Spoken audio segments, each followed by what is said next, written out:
Yo les gars, on se retrouve pour ma nouvelle vidéo, ma première vidéo de ma chaîne YouTube, Mister Elite, voilà. Je vais direct vous lancer dans le sujet. Ça sera une chaîne basée sur principalement IW, Dynamite, et les pay-per-view aussi, des reviews, des previews. Je ne serai pas trop basé sur la WWE, ça ne m'intéresse plus trop actuellement. Peut-être des fois quelques pay-per-view, mais c'est pas encore sûr à voir. Donc préparez-vous à que du IW. Et sûrement plus tard, il y aura d'autres trucs. Donc voilà, vous avez la présentation en gros de ma chaîne. Vous avez mon nom, Mister Elite, et ce que je vais faire dessus.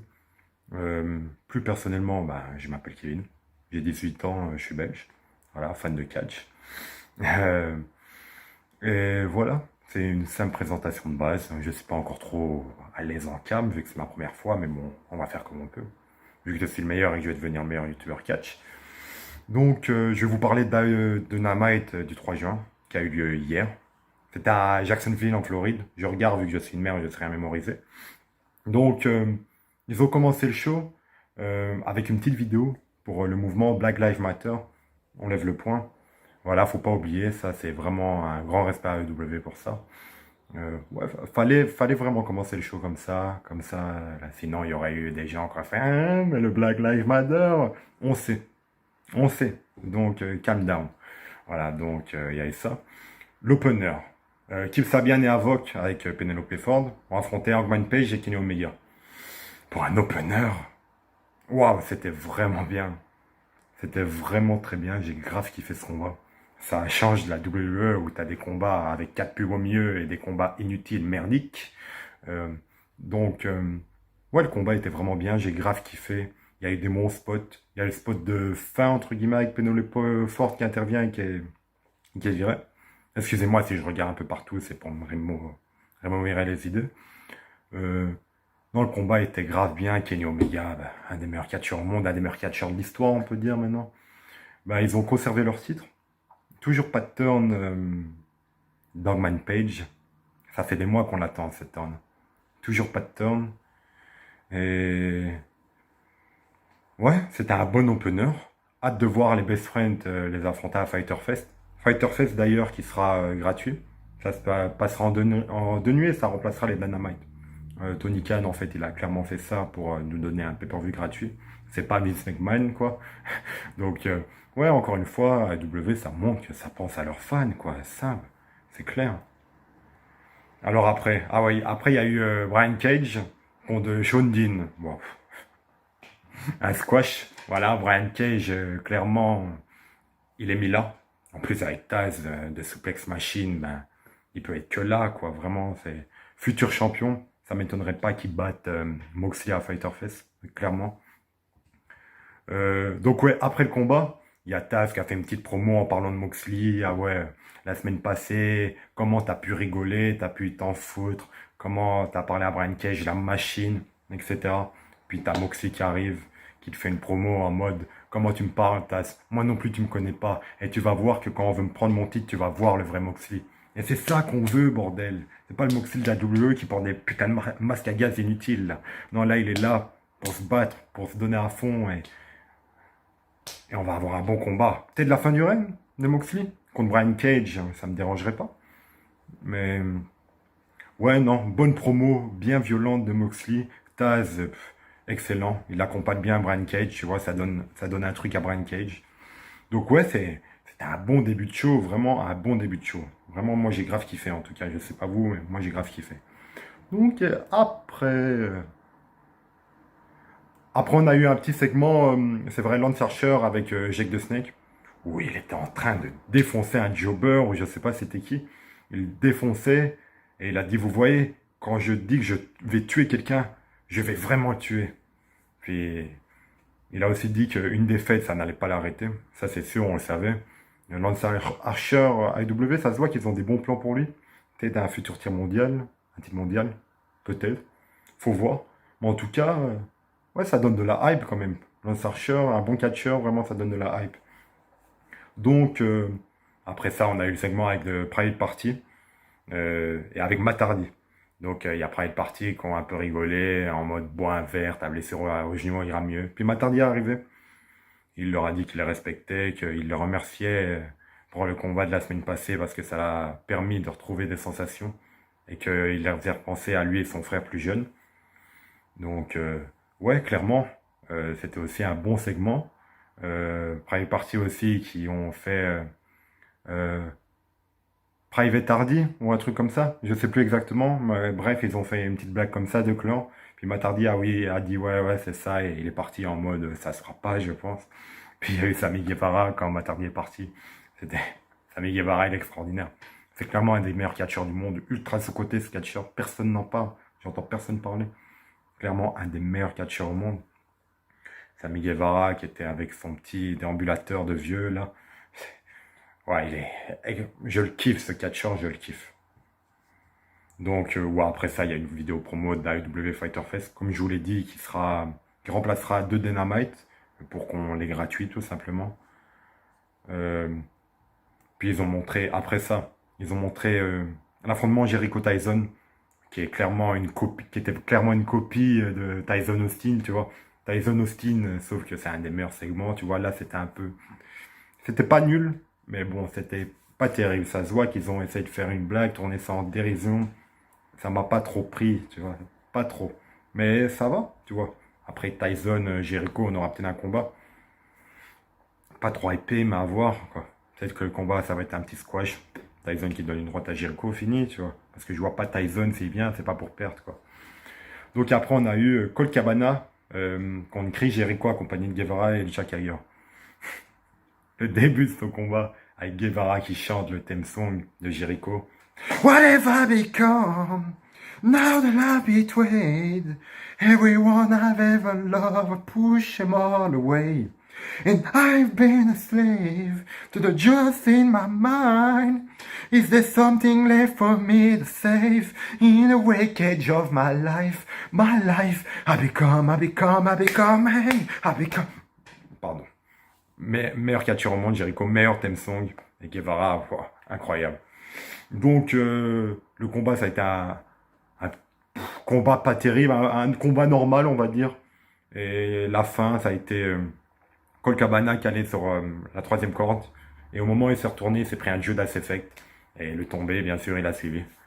Et ouais, Jericho qui gagne, quoi, c'est simple. Et, après la victoire, il a fait une petite promo pour appeler Mike Tyson, entre guillemets. Il l'a pas vraiment appelé, mais il n'arrêtait pas de dire ah ouais, baddest man on the planet, je veux que tu viennes. Baddest man, viens baddest man. Et l'homme le plus badass, c'est qui est venu? Orange Cassidy, avec les mains dans les poches, dans le ring, en mode il s'en fout. Il arrive devant Jericho, il lui prend les mains, il lui met dans la poche, enfin dans sa ceinture. Ouais, c'était incroyable. Puis il y a Hager, Santana et Ortiz qui ont essayé de détruire Cassidy. Cassidy qui a esquivé, qui est parti avec les best friends. Et ça nous annonce un combat pour la semaine prochaine entre Hager, Santana et Ortiz et les best friends et Cassidy. Ça va être un bon petit combat, vraiment. Moi, je prends des petits combats à Dynamite, comme ça, c'est. On prend. Pourquoi on dirait non? Et ouais, après ça, clairement, on le savait. Il y a eu l'annonce que Kenny Omega et Hangman Page allaient défendre leur titre à Fighter Fest contre les best friends. Ça va être un beau combat. Ça faudra le regarder. Ça va vraiment être bon. Et après, ah ouais, Britt Baker, j'avais oublié. On a eu une petite vidéo package de Britt Baker où il montrait comment son genou allait et comment ça allait faire. Ça, c'est pas encore plus important. Ce qui est important avec Britt Baker, c'est ce qui arrive après. Donc, après ça, on a eu Big Soul contre Nyla Rose. Deux catcheuses que j'aime pas du tout. Surtout Nyla Rose. Vraiment, elle dégage rien. Elle a rien. Elle ne dégage rien. Donc, Rose, Soul sur une powerbomb. C'était un combat moyen. La division féminine à l'AEW, c'est vraiment le point négatif. Ils devraient recruter une petite Tessa Blanchard, une Alexa Bliss, je sais pas. Il y a sûrement moyen de prendre des petites catcheuses bonnes qui feraient monter la division féminine parce que c'est vraiment le point négatif d'AEW. Donc, ouais, Rose qui bat Soul. Et voilà, c'est tout. Après le combat, il y a Tony Schiavone qui fait une petite interview de Big Soul. Big Soul qui dit que ouais, ça fait plaisir de remonter sur le ring, etc. Puis il y a Britt Baker qui dit arrête de parler, en mode, il y a une embrouille, quoi. Puis il y a Big Soul qui prend une chaise et qui essaie de taper Britt Baker, et Britt Baker, tu la vois partir. Et Big Soul, ça part en insultes et tout. Je sais pas, ça va donner quoi, ça, c'est... Il laisse un peu Britt Baker à l'écran, parce que s'il la met plus à l'écran, ben, la division féminine est nulle à chier, voilà, faut se le dire. Donc voilà, c'était simple, c'était ça. Puis après ça, il y a eu une petite promo de Darby Allin qui dit qu'il ne pourra pas remonter son ring pour combattre. Donc il dit clairement que il sera le dernier homme debout face à Brian Cage. En gros, il va démonter Brian Cage. Faut voir Darby Allin Brian Cage, ça peut être pas mal, mais bon, j'ai pas envie de voir Darby Allin perdre parce que ce mec, il a un talent, j'aimerais bien le voir minimum avec le titre TNT ou titre tag team avec quelqu'un. Parce que là, il a un booking où il fait les spots dangereux, mais il n'a pas un gros booking. Je ne sais pas comment vous expliquer, il mérite mieux pour moi. Même s'il est bien utilisé quand même, il mérite mieux. Donc après, on a eu l'interview avec FTR, de Revival. Il y a beaucoup de personnes qui n'ont pas aimé cette promo, mais moi j'ai clairement aimé cette promo. Il y a Dash Wilder qui sort. Moi je m'en fous de faire un 5 étoiles contre les Young Bucks. Je veux juste lui mettre mon poing dans la figure, quoi. FTR, c'est vraiment, ils s'en foutent, ils sont là pour battre tout le monde. Ils ont clairement dit, vous allez vous excuser quand vous allez voir qu'on va prouver qu'on est la meilleure tag team au monde. Vous allez vous excuser pour toutes les années où vous nous avez critiqué et vous avez dit que les Young Bucks c'était les meilleurs. Puis après, il y a Butcher et Blade qui sont intervenus. Il y a une petite embrouille dans les coulisses. Et il y a Dash Wilder qui a dit, on règle pas ça là. Nous, on est des hommes d'affaires, c'était pas personnel, on va régler ça dans le ring. Donc après, il y a eu l'annonce, la semaine prochaine, FTR vont affronter Butcher et Blade à Dynamite. Puis il y a l'annonce que Colt Cabana va affronter Guevara. Ça, c'est bien. J'espère que Guevara va gagner. Et aussi, en même temps, après le combat de Jericho-Colt Cabana, j'en ai oublié de parler, il y a eu le retour de Brody Lee, qui a donné un petit flyer à Colt Cabana pour essayer de lui faire entrer dans le Dark Order. Il y avait déjà eu ça il y a 2 semaines ou à Double or Nothing, je crois. Et ouais, je pense que Colt Cabana, il y a de grandes probabilités qu'il rentre dans le Dark Order, vraiment. Vu que quand il a eu le flyer, là, il a fait « Ah oui, moi, j'ai pas besoin d'équipe ». En mode, il hésitait, ça se voit, il hésitait. Donc moi, je dis pas non à Colt Cabana dans le Dark Order. De toute façon, le Dark Order, depuis que Brody Lee est venu, il y a eu 2-3 bonnes promos, puis ça s'est un peu calmé. Donc, ouais, en fait, ce que Brody Lee là, il devait le faire depuis quelques semaines, en fait. Dark Order, ça s'est un peu calmé. Ça m'a un peu déçu, j'ai moins la hype de Dark Order, mais s'il commence à recruter des catcheurs, vraiment, hâte de voir ça. Clairement, hâte de voir ça. Donc, après ça, on a eu le main event de la soirée, bien sûr. Jungle Boy contre Cody Rhodes. Beau combat. Je vais pas dire le meilleur combat. MJF, Jungle Boy de Double or Nothing était 20 000 fois dessus. Mais clairement, le Cody Rhodes Jungle Boy, non, c'était un beau combat. Il aurait duré 5 minutes en plus, ça aurait été vraiment incroyable. Vraiment un 4 étoiles facile. Là, je mettrais peut-être un 3,25. Un beau combat, c'est un Dynamite. Après, faut pas oublier, la qualité d'une Jungle Boy Cody Rhodes, c'est la qualité d'un combat de Mania qu'il y a eu à Mania 36. Tu mets ce combat à Mania 36, c'est le meilleur combat de la soirée. Pour dire l'état de la WWE, c'est une compagnie de merde. Voilà. Et ne viens pas m'insulter les fanboys. Oh, tu critiques. Oui, c'est de la merde, nul à chier. Je suis fan depuis 2006. Je sais c'est quoi de la merde, je sais c'est quoi des bons trucs. J'ai tout suivi, j'ai tout regardé de ma vie. Je sais dire c'est quoi des bons trucs, ou ce qui est bon et ce qui n'est pas bon. WWE, c'est pas bon. Donc, je vais parler d'AEW. Il y aura des vidéos critiques WWE, vous inquiétez pas, quand il y aura des reviews pay-per-view WWE. Ah, je vais y aller à fond. Je vais y aller à fond. Donc, Jungle Boy, Cody Rhodes. Ouais, c'était un beau combat. Au début, il y avait un luchador, un peu un combat de luchador, on peut dire ça, des Hurricane Rana, des dropkicks, tout ça. Puis à un moment, on a vu Cody Rhodes saigner. Il y a eu une pub, on a vu Cody Rhodes saigner. J'ai même pas marqué pourquoi il était en sang.